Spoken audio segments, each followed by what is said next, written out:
अवकाळी पावसामुळे तुळजापूरमधील सफरचंदाची बाग भुईसपाट झाली। सफरचंद बागेचं मोठं नुकसान झाल्याची माहिती समोर आली तर शासनानं मदत करावी अशी मागणी शेतकऱ्यांनी केली। धाराशिवच्या तुळजापूर तालुक्यातील खरतर या परिसरात अवकाळी पावसानं सफरचंदाच्या बागेचं मोठं नुकसान झाले। अचानक आलेल्या अवकाळी पावसानं या शेतकऱ्यांचं मोठं नुकसान झाले। प्रशासनानं मदत करावी अशी मागणी शेतकऱ्यांनी केली।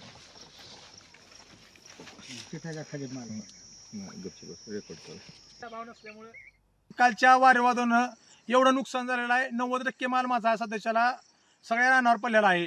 150 रुपये किलोनं माल आपल्या जागेवर मागितला होता। आम्ही बॉक्स पण आणले होते, पॅक करणार होतो, पण उद्या परवा दिवशी। आणि कालच्या पावसाने एवढं नुकसान झालेलं आहे, कमीत कमी माझा 5 ते 7 लाखाचा माल सध्या खाली पडलेला आहे। बँकेचं लोन काढलेलं आहे आणि आता माझ्या हातामध्ये काहीही नाही, म्हणजे फळ धरण्यासाठी उत्पन्न माझं काहीच नाही, सगळा माल जळून गेलेला आहे। तरी सरकारने मला काही ना काही आर्थिक मदत करावी आणि मला उभारीसाठी मदत करावी। सरकारला माझी एवढीच विनंती आहे। लोकशाही मराठी ऐका, पहा, जागरूक रहा।